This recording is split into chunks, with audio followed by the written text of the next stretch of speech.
Birləşmiş Ştatlarda İsrail səfirliyinin 2 əməkdaşı öldürülüb. Artıq Vaşinqton polisi onları qətlə yetirməkdə şübhəli bilinən şəxsi saxlayıb.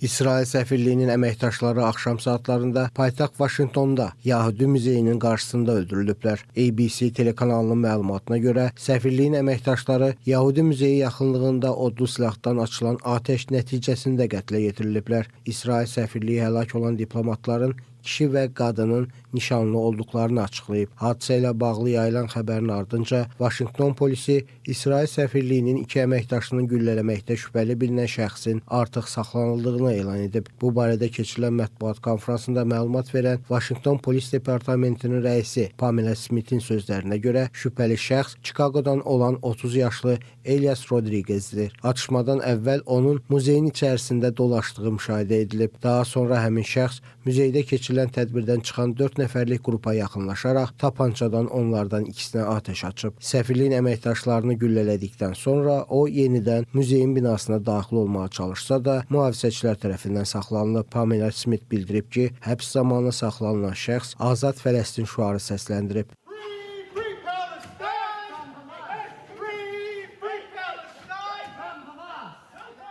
Həmçinin bildirilib ki, bu saata qədər Elias Rodriguez'in hadisəni törədərkən tək olduğu müəyyən edilib. O, polisə təhvil verilərkən qətli törətdiyini etiraf edib və cinayət törədərkən üzərində olan silahı haratdığını da söyləyib. Birləşmiş Ştatlar prezidenti Donald Trump isə özünün Truth Social səhifəsindəki paylaşımında Vaşinqtondakı atışmanı antisemitizmə əsaslanan akt adlandırıb. Kolumbiya dairəsində açıq-aşkar antisemitizm motivləri ilə törədilən bu dəhşətli qətillər indi dayandırılmalıdır. Amerika Birləşmiş Ştatlarında nifrət və radikalizmə yer yoxdur. Sözlərini yazan Trump ölən diplomatların ailələrinə də başsağlığı verib. Rövşən Əliyev, Space xəbər.